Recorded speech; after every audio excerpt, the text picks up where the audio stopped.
Hi, this is Julie Murphy with Arizona Farm Bureau. It's Friday, it's 10 o'clock, so it's Talk to a Farmer, Talk to a Rancher Friday.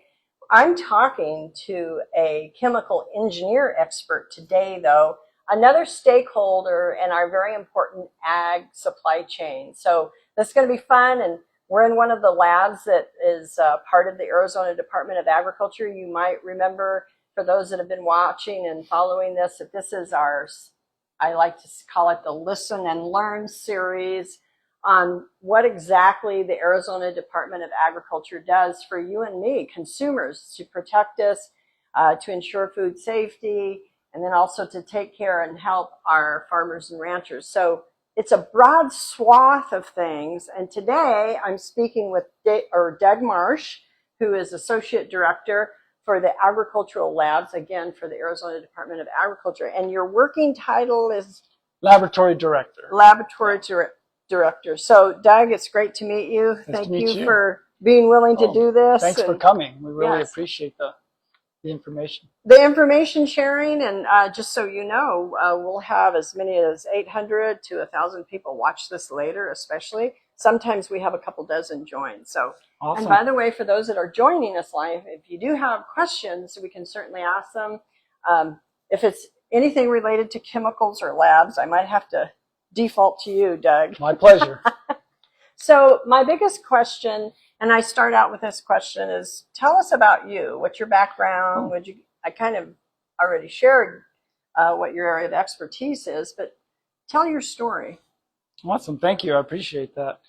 Yeah, my name is Doug Marsh. I was born in Morenci, Arizona, the copper mining town over near the eastern border. And it's in Greenlee County. And Greenlee County is kind of interesting. It's kind of split into three parts. The northern part is forest, so there's a lot of forestry and a lot of ranging. So there's a lot of cattle and horses ranging up there.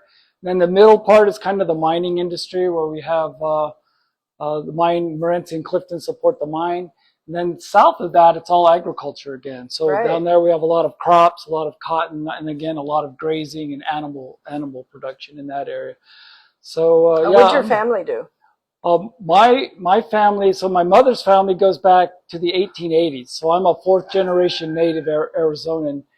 They came in the 1880s, and then they were involved in some forestry and agriculture in the Safford Thatcher area.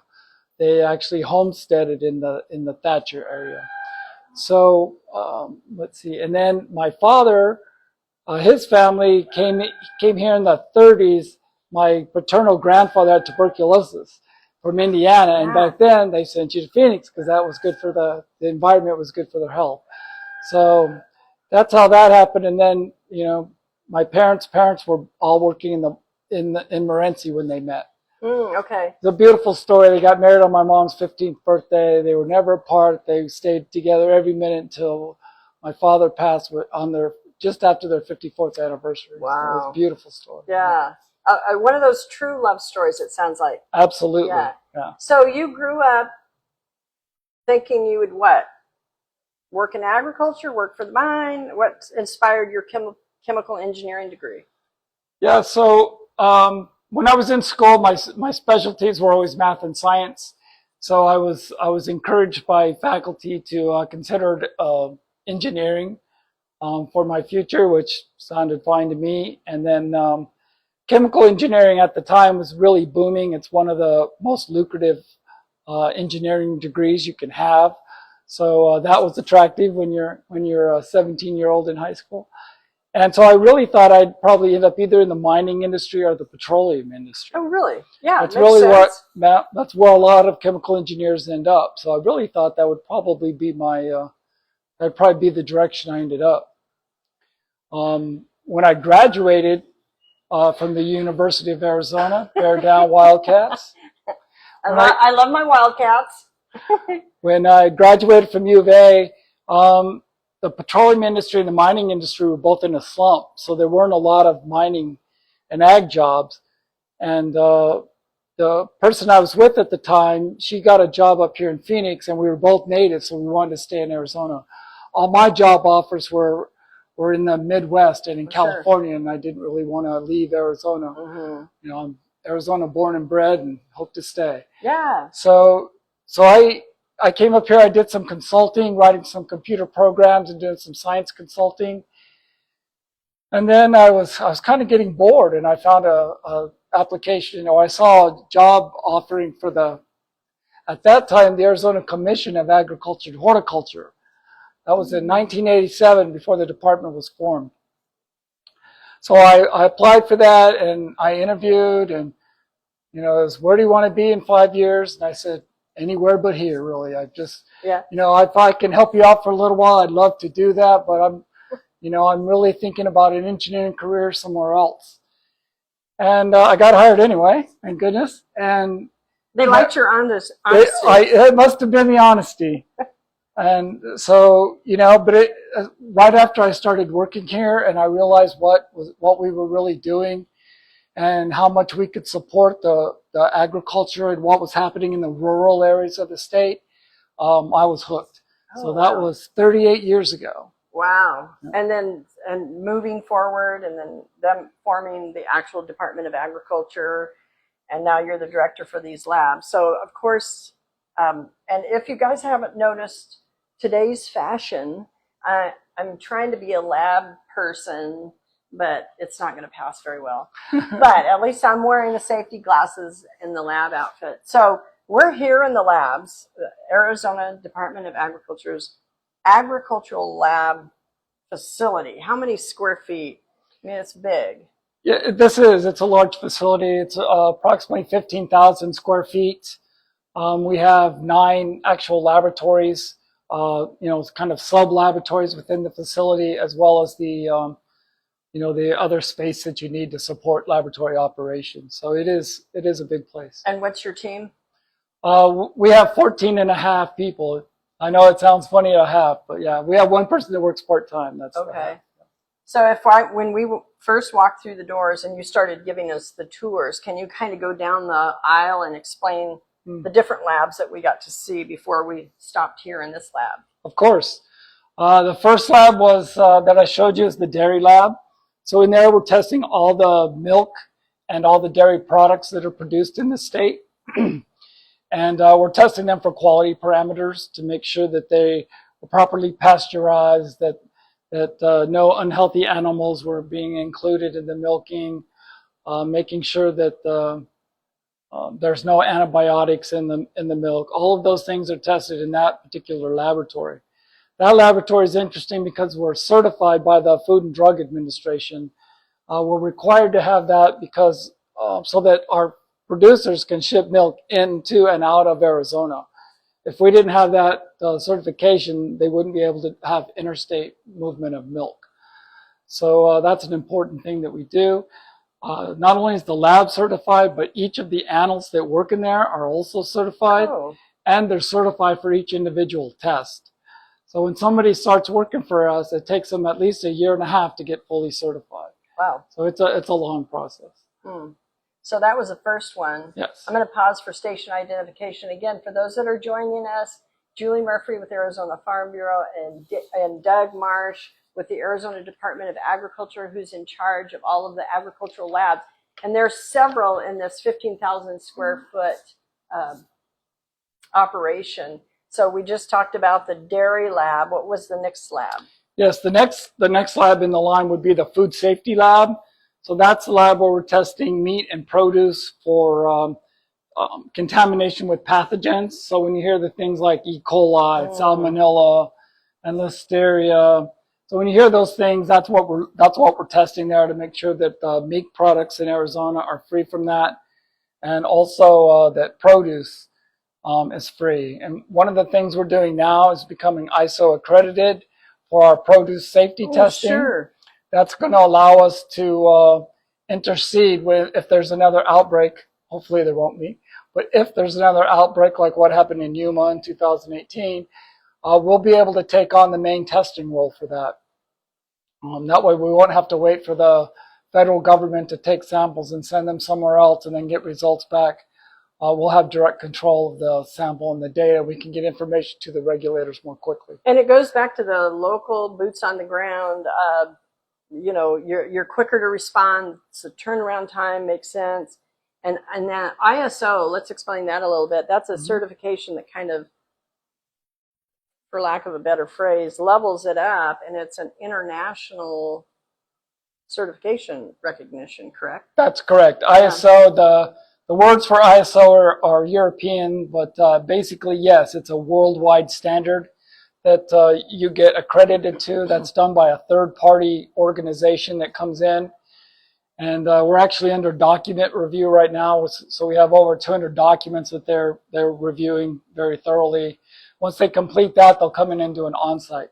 But yeah, it's basically, by accreditation, they're basically saying that you're running a quality assurance program that meets a high standard and that you have that properly running and executed. And just to get me to remember that again, so once you're ISO standardized, then that means you guys can be the boots on the ground, vigilantly vetting what's going on with whatever the outbreak might be, right? Yeah. And then it allows you to do it instead of us waiting for the federal government to come in and try to. Absolutely, okay. Absolutely. Good. Yeah, we want to be able to take that. We want to be able to take that lead. So dairy. Food safety. What was the third lab we went into? The next lab is the seed lab. It's actually seed and microscopy. So in the seed lab, we actually have an important project going on there right now in cooperation with the Cotton Council and the Arizona Farm Bureau. Farm Bureau, absolutely. So this actually came out of a local movement that started in Graham County. And our Graham County Farm Bureau leadership, by the way, drew that. Graham County Farm absolutely, Bureau. Absolutely. In fact, I'll throw Ben Menges out there. Yeah. He was the one I first worked with. Yes, so that was there was some concern in the cotton industry on whether or not we were getting good quality seed into Arizona. So what we've done is we've partnered with Farm Bureau and Cotton Council and the Department of Agriculture, and we're collecting samples this year of every lot of cotton seed that comes into Arizona. And we're testing them for what we call warm germination and also for cool germination. Cool germination is a scientific estimation of how vigorous the seed is. So the higher the cool germ, the more vigorous the seed is. And kind of the more forgiving your planting conditions can be. So we're doing that in cooperation this year to gain a lot of information and hopefully reassure the growers that the seed we're getting here in Arizona is of good quality.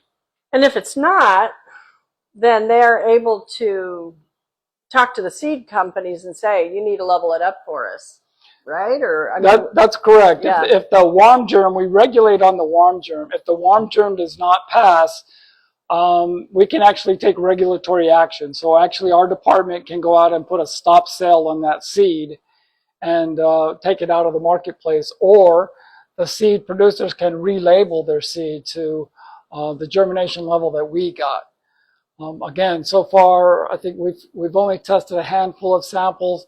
All of them have passed for worm germ. So the seed coming in is meeting that spec. So the worm gene has to be at a certain standard, and so far they have passed. Yes. That's what you're saying. Yeah, but there's quite a few more samples to go. Absolutely. Yeah. We're just, so the cotton season in Arizona, I don't know why I'm telling you guys, all know it probably better than I do, but kind of starts early in the Yuma area, and then it spreads kind of north and east as the year goes on. So by the time they're planting out in the Duncan, Safford kind of area, it'll be in late May or mid-May maybe.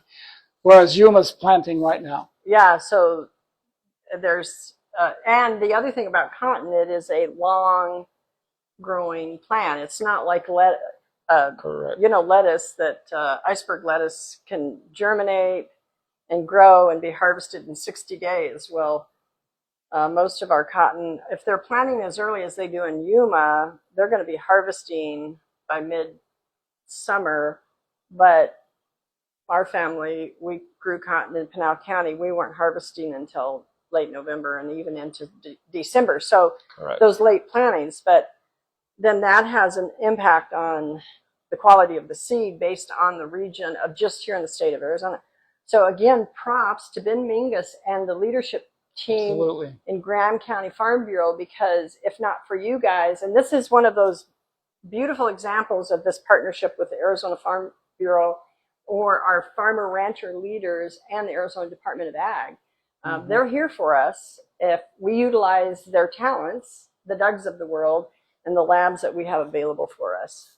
So absolutely, awesome. We're really happy to be involved in this project, and we hope that the data we're producing is a big help to the cotton growers. Yeah. Absolutely.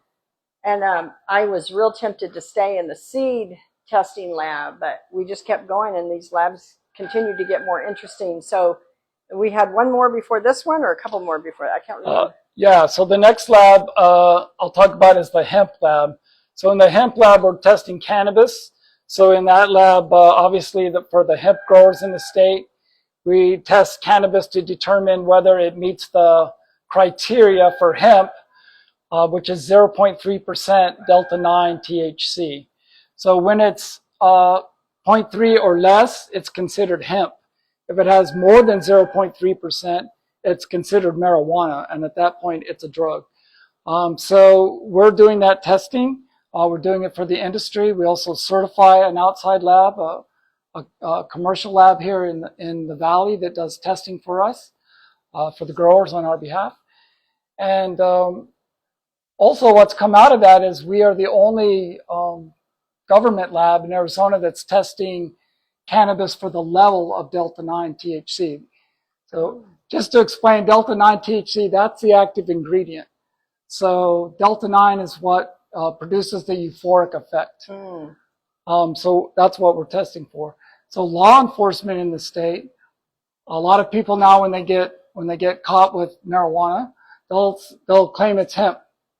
And the only way for the law enforcement people to know that is they'll send the samples to us. We'll test, and then we'll give them results on whether it's actually meets the hemp criteria or whether it's actually marijuana. And thus far, every case we've gotten from law enforcement has not been hemp. Okay, so there's a couple of questions I have there. Now, aren't we certainly medical, but aren't we able to, I mean, Arizona passed, by ballot, our ability to get marijuana. So what would the cops be clamping down on somebody that actually was carrying some marijuana? Right. So the cases that we've been involved in, and we don't get a lot of details about the actual case, and that's the way we want it. We stay more unbiased by not knowing much of what's going on. But these aren't like a few things that are being purchased at a store. These are bundles of I get it. of product that are being brought in from out of state or out of the country. Illegally. Correct. Sent here. Okay. Right. So they want to claim it's hemp because the penalty for having hemp is way less than the penalty for having, several hundred pounds of marijuana.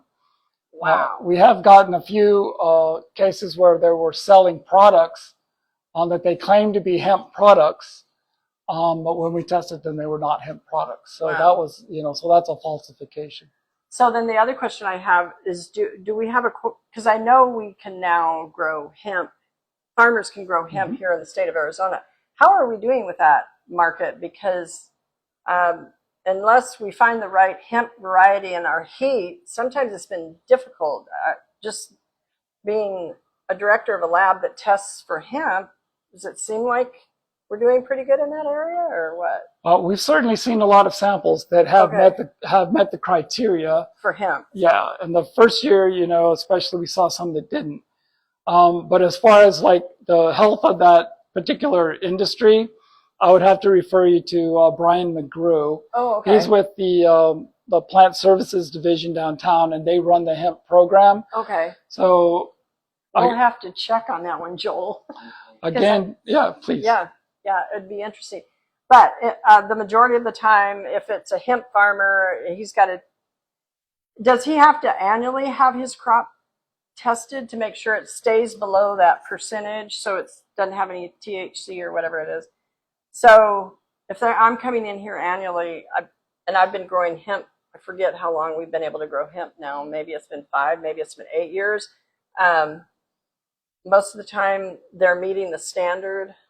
Yeah, again, I'll have to pass on that only because I don't have the exact information, and Unfortunately, as a scientist or an engineer, I like to be exact when I give an answer.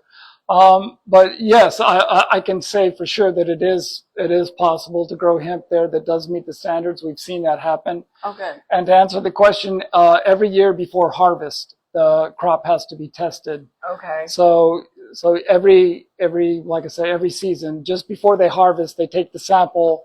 The lab determines whether it meets the hemp qualification, and then they harvest. Okay.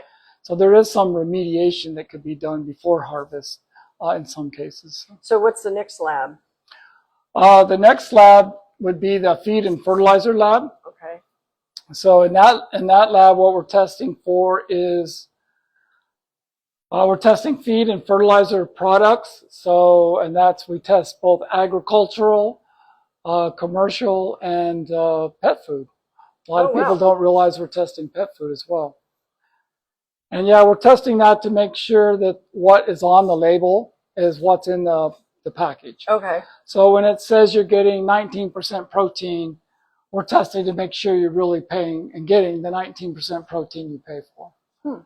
So again, we do that. So we'll go out and we'll take, the lab doesn't take the samples. The Department of Agriculture Environmental Services Division takes the samples for that program.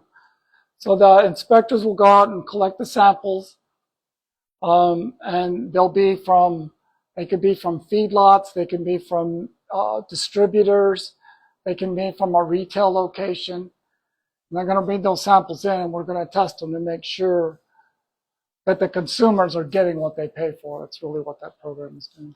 That's awesome. I'm going to pause again for station identification. So just so everyone knows, this is Doug Marsh with the Agricultural Lab Center or Division, and that's under the Arizona Department of Ag, and I'm Julie Murphy with the Arizona Farm Bureau, and we're going through all the divisions.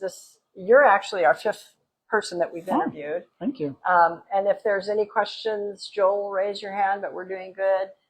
Good. Just know that you have questions you can certainly post. Sometimes we do, or some fun comments. No worries if you don't. Doug's filling us with all sorts of interesting information, so I think we're going to be good. So I told you just before we started, I get a vibe that you guys are kind of quality control, but there's another aspect to this that you kind of led into based on what you do with the other labs. You're also vetting for true consumer product verification, or how do you describe it? I guess is a better way for me to ask a question. Yeah, so we like to describe it as consumer protection. So we're actually testing what the consumers, and again, that's both ag industry consumers as well as retail consumers. We're testing the products to make sure that the consumers are getting what they pay for, both for what's on the label and also to make sure that it's not contaminated with something that's not on the label that should be on the label. Okay. I guess this is just kind of something coming off the top of my head. Does it surprise you how often the labels aren't accurate, or is it fair for me to even ask that question? I know you're a scientist, so you'll want to have an accurate response. I will say that for feed and fertilizer testing, it's not unusual for samples to fail for one or more analytes on the label. Again, there might be 10 analytes on the label, and a product might fail for one of them. Okay. I can tell you that I will also say that in general, the producers are doing a good job. Oh, good. Particularly in the pesticide area, which would be the next lab to talk about. That's the lab we're standing in right now. Okay. So in this lab, we're testing pesticide products. So these are the things being used in residential and commercial properties, as well as what's being used on agricultural applications, right-of-way applications. So any pesticide that's registered in the state of Arizona, and I think there's around 10 or 11,000 of them. Wow. All of those are subject to being tested to make sure that their label is accurate. Okay. So that's what happens in here. And generally speaking, pesticides are very good. We have a very low violation rate, with one exception. So the exception is sanitizers. So sanitizers, particularly liquid chlorine, we have a lot of failures in that, sometimes more than 50%. Now we've done a lot of testing, and what we've determined is really not about the producers. The producers that are making chlorine, and there's a few here in Arizona, are doing And it. usually this is for backyard pools. For pools and spas, yeah, primarily backyard pools. So we get a lot of, so the products right from the manufacturers are good. So the producers are doing a good job. The real problem is storage. Oh. So when you go to big box store A and they have 2 pallets of chlorine sitting out in the sun, my scientific recommendation is shop somewhere else. So once you store it and you get it hot, you get it into the sun, the chlorine actually bakes out of the solution. So the product starts to get lower and lower. So, and that's even though it might be bagged in a plastic bag and correct. You know. Correct. And that goes for the homeowners. You know, if it's on sale, don't buy 5 gallons of it and take it home and put it in your storeroom or out by your pool, because the chlorine will evaporate out of there. So I recommend buying what you need at the time you need it and using it as quickly as you can once you get it home. And that they've had it in a shaded, cool area so that the sun hasn't been beating down on it for the chlorine to the value of the chlorine is not evaporating from that product. Absolutely right. Okay. Yeah. Okay. So that's good to know. Yeah, that's we've done a lot of work on that, and again, we're at this point it's really a storage issue, and that all the way to the end. So even when you get it home, it's important to store it or use it quickly. So we're going to change up a little bit. I thought for Joel, who is my partner in crime on these escapades, so to speak, that we visit different farmers and ranchers and other stakeholders in the ag industry, and Joel gives me permission to say this. He's kind of the geeky one, and or the tech head, and he's always fascinated by this stuff even more so than I am. So you're going to kind of give us a little demonstration or kind of show how you test these pesticides. And Joel, I think you and I should reverse roles. So everyone, Joel Carr is going to come on, and I'm going to stand behind. We call it the camera, but it's basically a smartphone. And you guys check out the cool stuff, and I'll follow you with a tripod. Well, just before we move, I want to remind everybody today is March the 14th. That's Pi Day, right? So the value of pi is 3.14. So as long as we're geeking out, we'll go ahead and pass on to all the other geeks and nerds out there to remind yourself today is Pi Day. So go get some pie. All right. So Joel, what are you going to have him? Yeah, we'll bring him down here, and I'm going to show him a piece of equipment. So this is called a high pressure liquid chromatograph.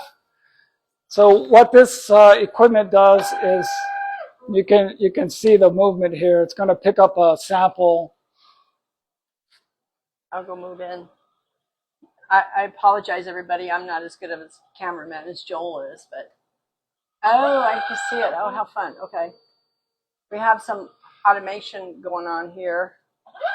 Right, so at this point, it's actually going to draw a sample out of that vial that it just moved and get ready to inject it into the system. So what's going to happen after that, once it's injected, it's going to go up into this column. So this is called a chromatography column. And basically what it does is it separates chemicals based on their chemical properties. So it could be based on polarity or other chemical properties. So as the sample goes through, it's going to start to split them out. And so the theory is, and the hope is, by the end, they're coming out 1 or 2 at a time. And once they do that, we can bring them down here to the detector. So this is the detector, and down here we actually measure the absorption of the UV light, and that's specific for a sample or for a type of pesticide. Well, that's kind of quick and dirty how the HPLC works. We do kind of the same thing with this instrument. But this one operates, it's a gas chromatograph, so it's operating in the gas phase. And you can see we have like the columns in here, and it operates similar, but it's gas instead of liquid. That's the science of separation, they call it. I like to call it, it's kind of more of an art of separation sometimes. The science and the art of separation. Correct. Excellent. Thank you.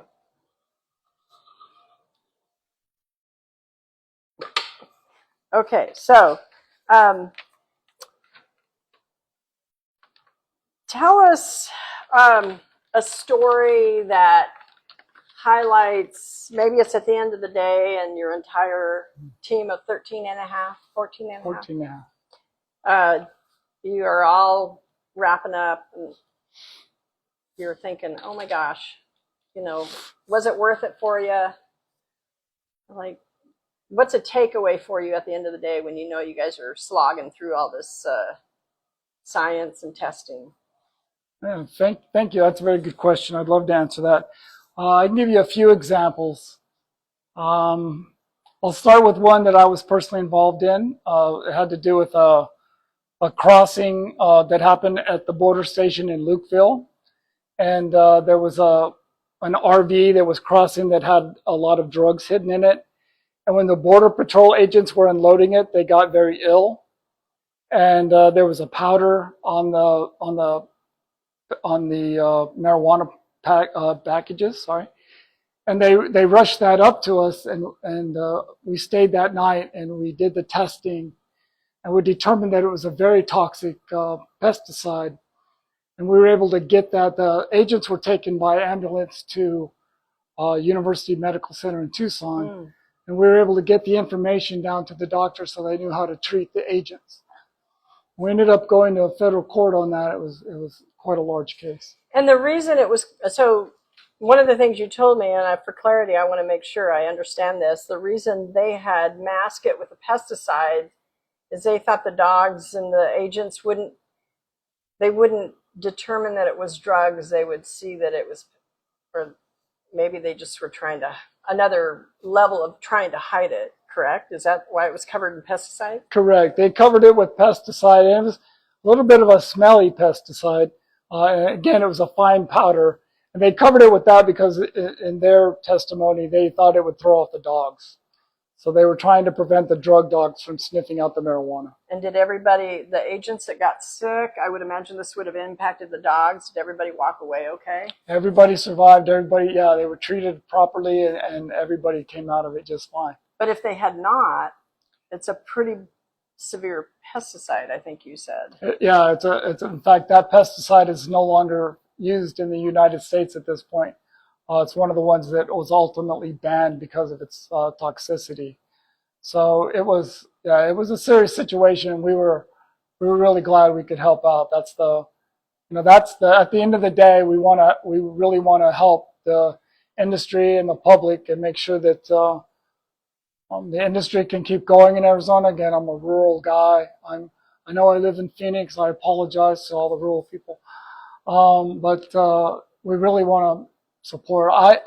My opinion, and this is just me, but once you get out of Maricopa County and it's ag and mining that drives this state, and whatever we can do to support agriculture and mining in these rural counties is very big for me. It's very important. That's so awesome to hear.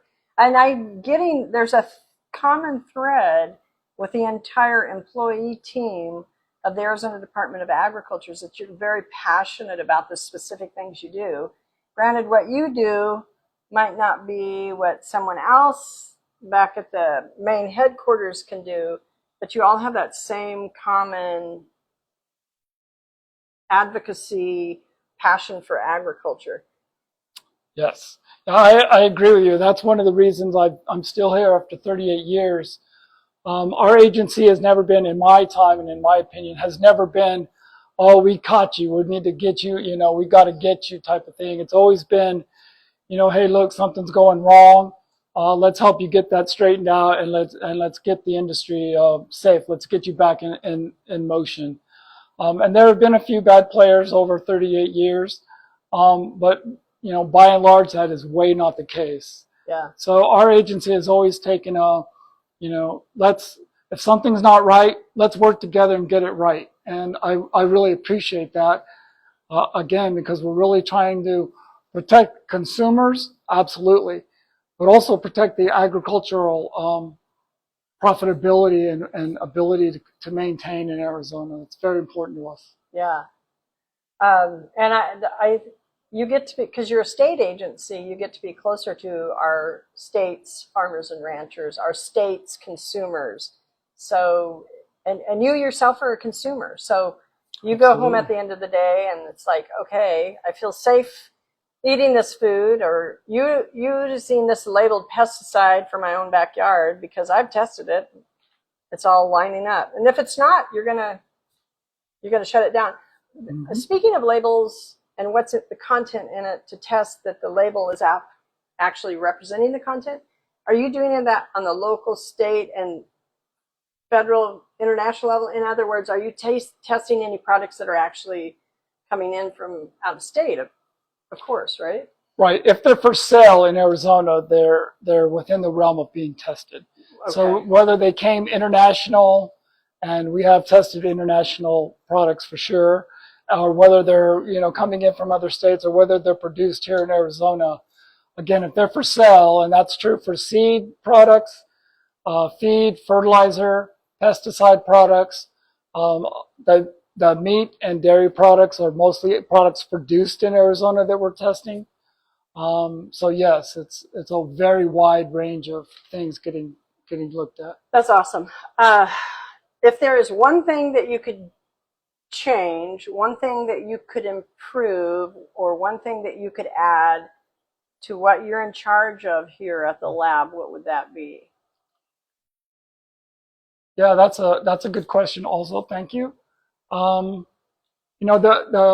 a couple things. One is I really like getting our story out. A lot of people, particularly in the legislature or even in the public, don't realize all the things that this laboratory through our department is doing to protect the consumers.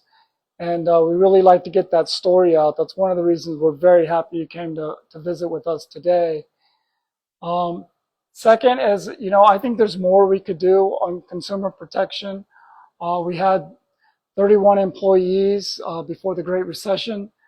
So we certainly have the ability to ramp up and do other types of protections that are necessary, again, for the consumers or to protect the industry.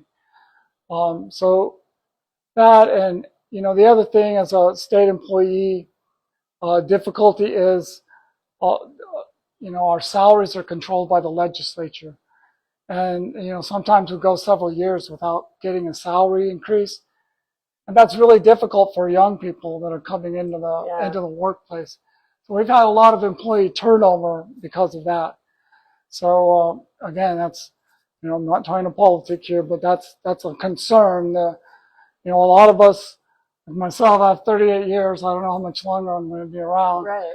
So you have all that domain knowledge. I do. So we really are trying to get some people in that are young, like the young lady you saw behind us earlier. Her name's Melissa Buchanan. We're really trying to get these young people invested in what we do and get them paid at a level that they're willing to stay and work here. Yeah, that is the biggest challenge. If you go years and years, and most young people are wanting to move up, Absolutely. And they need to look at those opportunities, and if they don't exist, even if it's not big incremental raises, but just something to motivate them to say, hey, if I stick with this over the years and I'm getting the XYZ raise every year, even if it's 1 or 2%, it sounds like you guys oftentimes don't get anything. I can be political. That's correct. Yeah. It's been 3 years since our employees have had a raise, a pay increase, right? And you're not talking about a 10 and 15%. No. 2 and 3 and 4% would make some people happy. Right. And we've the past 3 years we've been in some serious inflationary situations. Indeed. So, well, God bless you guys for sticking it out and doing it. And I think my vibe is you love what you do. We do. Yeah. And I think that, you know, it's definitely a day to celebrate since it's Pi Day, but also just the celebration of your science background probably keeps some people committed to it despite anything and everything else. Absolutely. Yeah. Yeah, you know, I do want to talk about one more lab that I did skip over, and that's the forensic lab. Oh, yeah. So what we're doing in the forensic lab, our department also has investigators that will go out if there's an allegation of, say, a pesticide drift, or if there's an allegation of, say, an animal feed or a pet food making animals sick. So those things can launch investigations. So those samples that come in are very technical samples. They can take a long time. We're looking for sometimes what you might call a needle in a haystack, but sometimes that needle is all it takes to make animals sick. Wow. So we do that, and that's actually where I started in the lab. I actually started testing aflatoxin for cottonseed. Yeah. Back in 1987, and so that forensic work that we do, and we don't just do it for our agency. We also do it for other state agencies. We do it for federal agencies. So when it comes to looking for pesticide residues, you mentioned earlier, we are the only lab in the state that's authorized by EPA to actually do that testing. Okay. So that's why we support all the tribal nations in Arizona, and if they have a pesticide program, we provide the testing for them. Again, for other state agencies, that's where we got the samples from the border. Let me just grab get a drink. Yeah. In fact, one of the things that I remember you telling me before we started, our instrumentation is so refined right now. I said parts per million, parts per billion, and you said parts per trillion. And the analogy you gave me, repeat that. I thought that was good. Yeah, so a part per trillion. So this is, I know you can only see a part of this room. This is quite a large room. It's about 45 feet long and 20 feet wide and 10 feet tall. So mathematically, if we fill this room with copper BBs, the ones that you know, don't shoot your eye out, kid. The ones from when we were little. The little ones. The little BBs. Yeah. If we fill this room with copper ones, and we threw one silver one in there, that would be the part per trillion. So that's the level we can look at now, and to determine whether something either was misapplied or there was a problem in the production. Right. But going back to what you said, you were finishing saying is the whole forensic lab and what you've been able to determine and to find. And sometimes you've found cases where there was something in there that shouldn't have been in there. Yeah, I got a good example of that. Back it was in the late 90s. We had an outbreak in the Tacna area near Yuma, where we had several horses, 21 horses if I remember correctly, that all got very ill simultaneously. And we were ultimately able to trace that back to a batch of alfalfa pellets that had been accidentally contaminated with an insecticide, which was very toxic to horses. So yeah, we were able to identify that, get the information out to the vets, and then the veterinarians were able to treat the horses, and I believe most of the horses recovered. Wow. There was at least one that had died before we got involved. Wow. Well, Joel, I don't know if we got any questions. Did this fascinate you? It did. I knew you would enjoy the demonstration. And everyone that joined us today, blessings to you. Join us next week. We, I think, have one or two more with the Arizona Department of Ag. Again, the listen and learn that we're doing on this. And know that we save these. This will be saved to Instagram, but we'll also upload it to YouTube and also Arizona Farm Bureau's website, azfb.org. And Doug, thanks again. This was My so pleasure. interesting. I really appreciate it. Thank you so much for coming out and giving us the opportunity. Absolutely. All right. Take care, everyone.